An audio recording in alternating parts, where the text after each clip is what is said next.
Right, so I'm quickly going to run through how we can prepare alcohols or prepare the alcohol functional group, just because it's a good technique to know for when we come on to doing synthesis. So there are two methods to make alcohols. One is one that we've already done, and the other one is worth knowing because it's how alcohol is made on a large scale, or is how ethanol is made on a large scale in industry. So I'm quickly just going to cover both of them. So the first one, the one that we have already done, is where we do the hydration of an alkene. And the other one, the one that we do on a large scale in industry, is the fermentation of glucose. Okay, so I'm quickly just going to go over reactions for the both of them. So the first one, where we do the hydration of an alkene,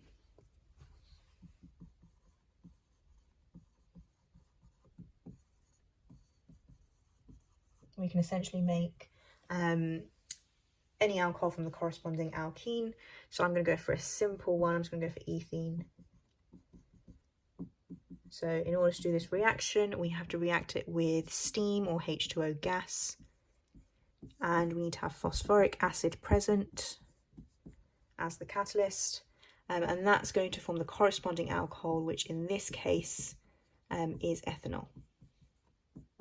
Okay, so it's an addition reaction. We're only getting one product here.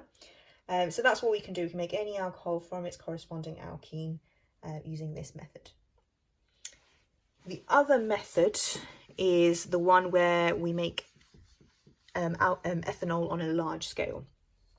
So this is the fermentation process. And this fermentation process is usually carried out by microorganisms such as yeast. So they will carry out this process through anaerobic respiration. So anaerobic respiration is the process where respiration is carried out without the presence of oxygen. And it's usually done with sugars. So for example, the sugar that fermentation requires is glucose, which is C6H12O6. It's done without the presence of oxygen. And this is going to form our ethanol. So I'm just going to use C2H5OH for our ethanol. You could have done C2H6O, that's fine. And it also releases carbon dioxide gas.